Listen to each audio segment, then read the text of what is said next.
I took edibles for the first time when I was 14. I had been sort of starkly opposed to any sort of drug usage. I had seen ravages that addiction creates not only in your own personal life, but in the lives of the people around you. But I mean, I was 14. It was 2020. It's COVID. Nothing is going on. I don't actually know if they worked. Like, edibles kind of never really work on me unless they're like dispensary grade. That was the first time I had been high. I didn't really smoke or do any sort of drugs up until the summer between junior and senior year. I was a social smoker. I didn't have my own plug. I didn't have anyone to buy my own weed from. I just mooched off my friends. Whenever they had a cart, I would hit it. They had a joint, I'd smoke it. It was something that maybe happened once or twice a week. I joined Powder Puff. I was a flyer. On one of our practices, I do the one thing you're not supposed to do. I look down at the ground and I land right on this wrist like that. I break the shit out of my wrist. From that moment on, the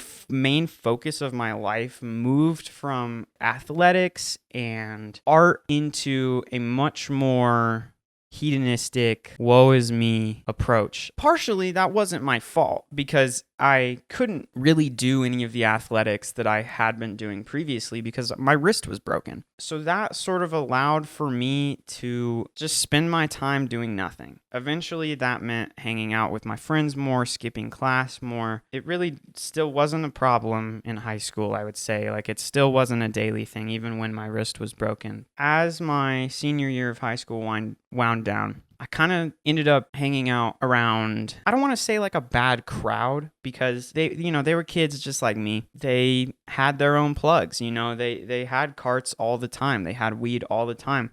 And I hung out with them a lot more. Over that summer, my true addiction really began. I was spending a lot of time with this one friend in particular who always had a cart. And I didn't really notice it at the time, but in hindsight, I can sort of see how I started to want to hang out with this person, not because I wanted to hang out with them, but because they were supplying me with weed. My freshman year of college started, but still, I didn't have my own supplier. I wasn't going out and buying my own stuff. Like, it's still, it was maybe daily at this point, but it was like once a day. But, it just kind of kept getting worse. The usage became more and more abusive, and I ended up reconnecting with a friend. He showed me this little hole-in-the-wall smoke shop, and they sell everything.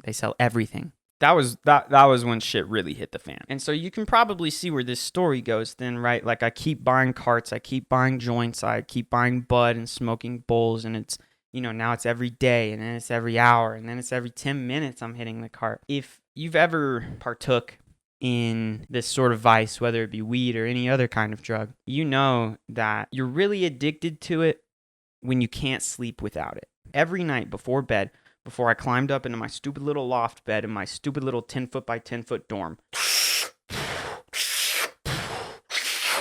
like, hit the cart as many fucking times as possible. Then just lay down, put my headphones on, listen to some C418, you know what I mean? Little Minecraft soundtrack, like, banger. I mean, and listening to that shit high as hell is awesome, I will admit. I can't believe I didn't recognize this at the time, but I was destroying my sleep. I think I finally started to recognize that maybe my habit was not just a fun little thing that I did with friends. Everybody does it, so why shouldn't I? There's no reason for me to quit. Like, no one around me is showing any signs that they might want to stop smoking weed as well. I didn't see any real reason to quit until it started, like, affecting my appetite. I wasn't going to class, and I wasn't going to work, and I was just smoking and rotting and gaming. And by the time that year was over and the summer hit, I knew, like, maybe I don't want to quit, but I want to step back, and I want to slow down, and I want to, like, treat it with more intention. The first night that I tried to sleep without weed, like, it's just insomnia, vomiting, constantly vomiting, projectile vomit. So at this point, I know that something is wrong. If you know anything about weed addiction, you may think that this sounds a lot like cannabis hyperemesis syndrome. Inability to sleep, constant cold sweats, never hungry, vomiting anything that you do eat. Okay, like I have to stop. Like it has to stop, or it has to go at a much slower pace. Like I cannot be treating it like this. I told myself, if you can't handle these withdrawal symptoms and you end up buying another cart, you may feel like some relief for a few months, but eventually the urge to quit is going to come back around. You will have to deal with all of this shit again. You'll have to deal with the vomiting and the insomnia and the anxiety and the fear. I cannot do that. So I bore through the withdrawal.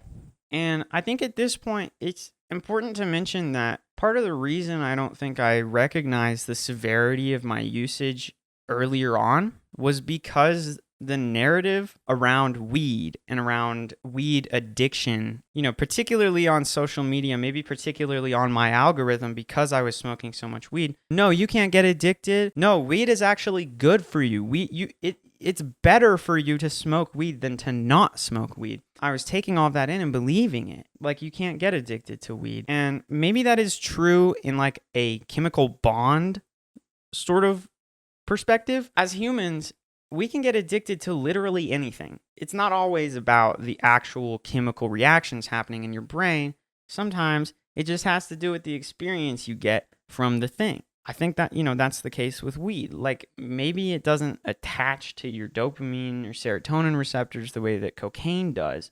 It certainly trains your brain to have a habit of just being empty and mushy, and it feels great. I still didn't stop. Like, I definitely regulated my use, and I fixed my sleep schedule. I can sleep confidently every night without weed. I just kept smoking, and then I smoked through sophomore year. Whoever's watching this has any experience with weed addiction, I think like the first year, you don't really notice any of the real effects on your emotional, mental health, on your like day-to-day life. But as soon as that like second year comes around, I think you really start to recognize I'm so depressed all the time. And especially when I'm not smoking. And I'm also really anxious about everything. I'm anxious about people. I'm anxious about literally everything. I'm not going to keep boring you with the details of this, whatever led up to this point. I haven't stopped smoking weed. I really haven't even been sober for a single day in the past 2.5 years. I was visiting my girlfriend in Texas, and we had like a supply of joints. So like I was smoking a joint a day, which is actually a lot less than I was smoking before I went to Texas. I came back a couple days ago, and addicts hold on to their paraphernalia. So like, for instance, I hold on to every cart that I buy.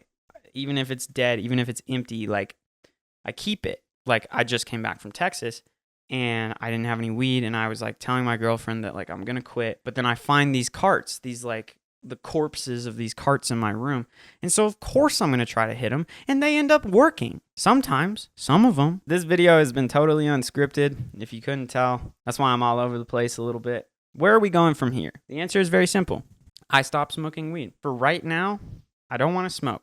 And I don't want to smoke for at least a month. That would be the longest time that I'd been completely sober. There's about a month left this summer until the next school year starts. So I feel like it's a good goal. I don't think anybody's going to watch this. And honestly, I kind of hope nobody watches this. But if you are, and you're dealing with something similar, you know what? Nah, nobody's going to watch this. It's okay.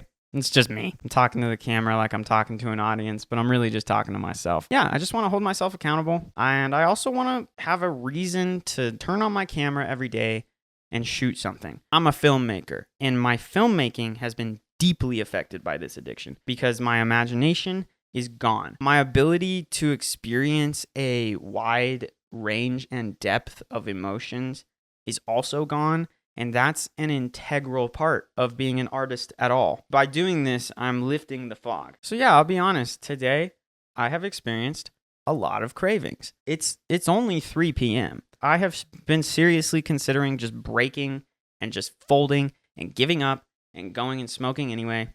But no.